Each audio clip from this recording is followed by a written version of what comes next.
Hello everybody, welcome to NFTV Extra. We are live on YouTube, live on Facebook, and of course live on Twitch as well. So thank you very much for all of your company if you're watching tonight. We're going to be discussing the Under-23 game, which was held surprisingly at St James's Park yesterday, which also surprised me, is that all the media team were allowed in as well. We're seeing the Athletic in, we're seeing the Chronicle boys in, we're seeing the Mail. We're in as well watching the Under-23s because it's quite intriguing considering there's three first-team footballers who are making their comeback from injury. You've had two debutants in the Under-23s. An outcast started the game, and you've also had another stunning performance by one of the lads as well, which we'll touch upon very, very shortly. Get your live comments coming in. Fire them at me. Any questions you want to ask about the performance of any of the Under-23s, please do, and I'll read them out towards the end of the stream. But let's crack on with it. So yesterday, the lineup, very strong, isn't it? Look how strong that is, considering, great to see Dan Langley back. He might, dependent on the injury of Carl Darlow, find himself on the substitutes bench this weekend if Gillespie starts. Ciaran Clark, brilliant to see him back in it. We'll touch upon that in a second. Paul Dummett was playing left back. Great to see him back as well. Matty Longstaff, another one who's just come back from injury.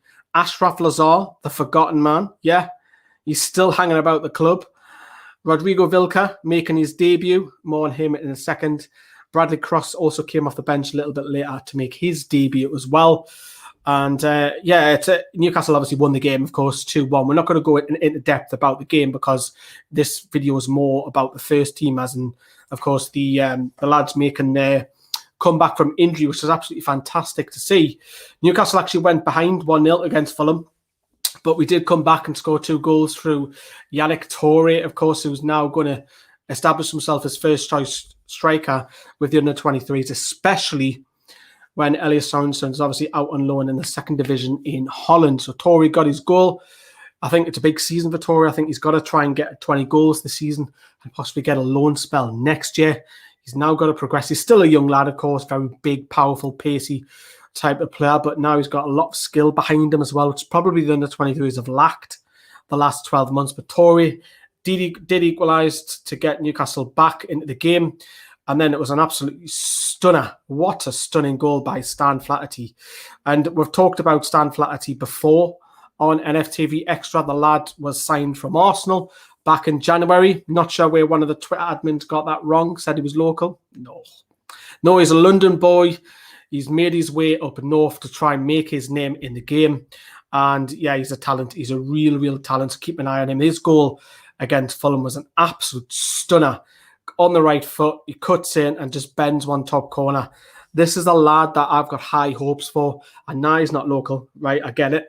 But if we can get him into the first team, because he's shown a couple of games now at the start of the season where the play comes from him and cutting in and just bending it, man. It was a beautiful goal. He got man the match. He got an assist. He got a goal. He hit the post. Yeah, big things. A lot of people are talking about Stan Flaherty. He got all the plaudits, and rightly so. It was an absolutely fabulous performance by Flaherty. But Newcastle have obviously started the season fairly well. They normally tend to do well in cup competitions, and Chris Hogg, you know, he's obviously came in, and the Under-23s have been a little bit unsettled before he came in last. It's coming up to a year when he was appointed. Obviously, you've seen the likes of Ben Dawson leave, Neil Redfern have a spell in charge. Obviously, the carry on Beardsley going back a couple of years with the racist remarks and all of that. But hopefully, we can now have the Under-23s and get promoted, because they're playing in the second division. Do you know what I mean? If you look at the table where we currently are at the minute, you see obviously Norwich are absolutely flying at the minute. But how it works in the Premier League 2, Division 2, remember, this is the second division that Newcastle are playing. And now he's going to point Sunderland out straight away. Sunderland at the bottom of the table, but they actually beat us. They thumped us a couple of weeks ago. But how it works, if you come first, that means you'll have automatic promotion. And then second, third, fourth, and fifth go into the playoffs for the right to try and get promoted. Newcastle have moved themselves up to fifth. If Newcastle can get promoted, it'll be brilliant, man, to get in that top tier. But Chris Hogg is obviously hoping for that. But of course, the big news, of course, there is some big news to come out of this game, is that we had 3 first-team footballers finally make their comeback, if you want to call it that. Yeah. And are they going to be expected to start this weekend? Probably not. But have these lads at least on the bench against Wolves will be absolutely fantastic. Ciaran Clark, for me, along with Federico Fernandez, is our best two performing centre-backs the past 12 months. The only problem with Ciaran Clark is his injuries. That's the only thing that let him down of late. Every time he comes in, this lad performs. When do you ever say, oh, Ciaran Clark was shite today? You never say that. You always say Ciaran Clark's a solid 7 out of 10 every week, sometimes even higher. For me, the form of Jamal Lascelles is a little bit, he's going through a purple patch, he's up and down. Fernandez is the only one who's probably got a bit of consistency the last 12 months. And Ciaran Clark, if I had it my way going into this weekend, if he was fully fit, Fernandez and Clark for me. That's who starts against Wolves if he's fully fit. But it's brilliant seeing back because we've been a little bit struggling the last 6 months with centre-backs with so many injuries to Fabian Schär, Florian Lejeune. Obviously now he's out on loan at the minute, but delighted to see him back because for me, he's one of the best performing defenders that we have at the club. You might say Lejeune's better on the ball. You might say Fabian Schär's great at coming out and what have you, but Ciaran Clark loves to defend and he's brilliant. He got just over an hour against Fulham and the same again with Paul Dummett. He came off at the same time with Ciaran Clark, and again, Paul Dummett gives you options. He can fill in at centre-back. I personally think he's better at centre-back than he is at full-back, but Jamal Lewis was a fault for me for the Wan-Bissaka goal. Defensively, I don't think Jamal Lewis is switched on as much as Paul Dummett, but of course, modern-day footballers have got to bomb on and got to attack, and that's where Dummett lacks. But again, it gives Steve Bruce a lot of options with Dummett playing two positions. In particular, if you need that defender to actually defend, then you're going to stick Paul Dummett in, aren't you, ahead of Jamal Lewis. But Dummett's probably going to find himself playing more left-back this season because we've only got Lewis who can play there. Richie's obviously out injured at the minute, but again, brilliant to see Paul Dummett back amongst this team and probably find himself on the bench this weekend. And a kind of lad who's been forgotten about a lot this season and probably the back end of last season, Matty Longstaff. Obviously, we've had to carry on with his contract situation. Is he going to sign it? Is he not? But again, it gives Bruce a lot more options. Look, I don't think Bruce will start him. I don't think he will get ahead of Shelvey, Hayden, even Hendrick. Ciaran obviously missed the defeat against Man United through tonsillitis, but it gives, I guess, Bruce some options. 2-year contract for Matty. He needs to start playing football for me because this year's been dreadful from him in terms of playing wise.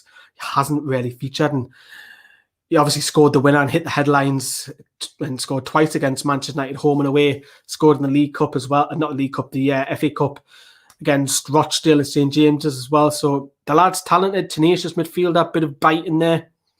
Hopefully see one of our own start playing a lot more games because you want your local lads to break through, and it's fantastic to see him. He only played 45 minutes against Fulham though, but hopefully he makes the bench this weekend.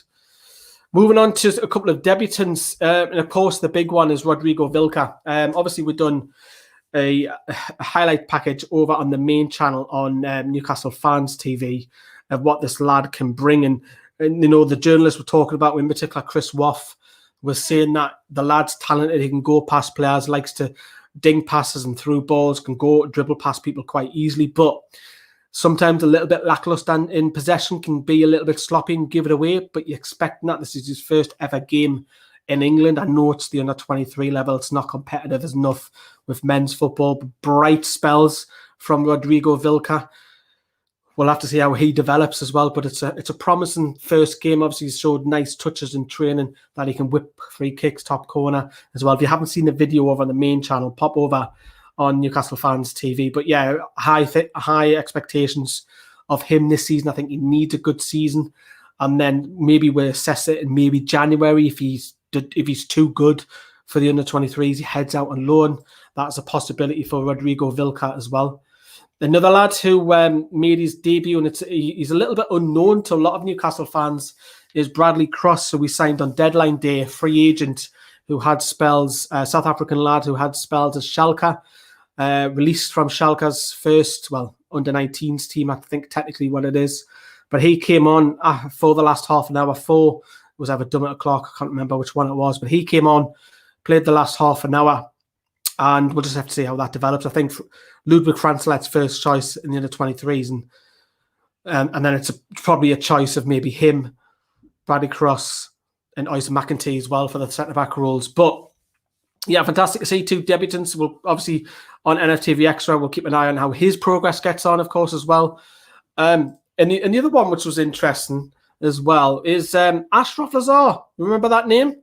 Yeah, he started the game, which was the Instagram model. Very surprising to see Achraf Lazaar just chucked in. I mean, if Achraf Lazaar's chucked in, why isn't Henri Savé or Rolanda Aarons? I know Rolanda Aarons is obviously a transfer to Huddersfield collapse, and there's no shadow of doubt about it. He'll be joining them back again in January, or even possibly earlier after Newcastle terminate the contract. But Lazaar played left midfield.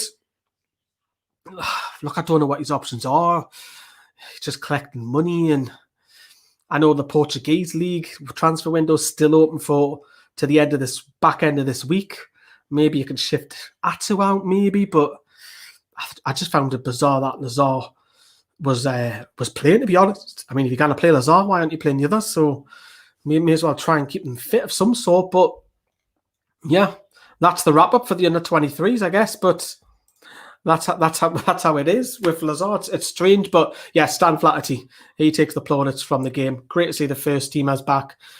Bizarre seeing Lazaar back, and obviously the debutants as well. And obviously Sam, hello Sam, great to hear the new mic working a treat. Yes, because I did a stream just before and it didn't work as well because I had it on mute. But yeah, Stan Flaherty is looking like a real talent as well. We've got a lot of stuff coming up on the both channels. We have coming up, I'll reveal what they do. We've got a national journalist coming up. We've got a Sky Sports news presenter. And we've also got a manager coming on as well for the Greenwood and Mulliner show. Build up to Wolves this weekend. That's a little bit undecided who's doing that yet, but obviously all the videos will come with that. We've got the pool game, bit of daftness on the second channel as well. But that is your update. The under-23s play again on Friday off the top of my head. I think they're playing West Brom. But that is it. Hayden availability says Charles. Hopefully he's back. We'll probably no more Friday against with Steve Bruce. But thanks for your comment, Charles. Thanks, Sam, for popping on as well with your comment. Have a good night, everyone. Ta-ra. Bye-bye.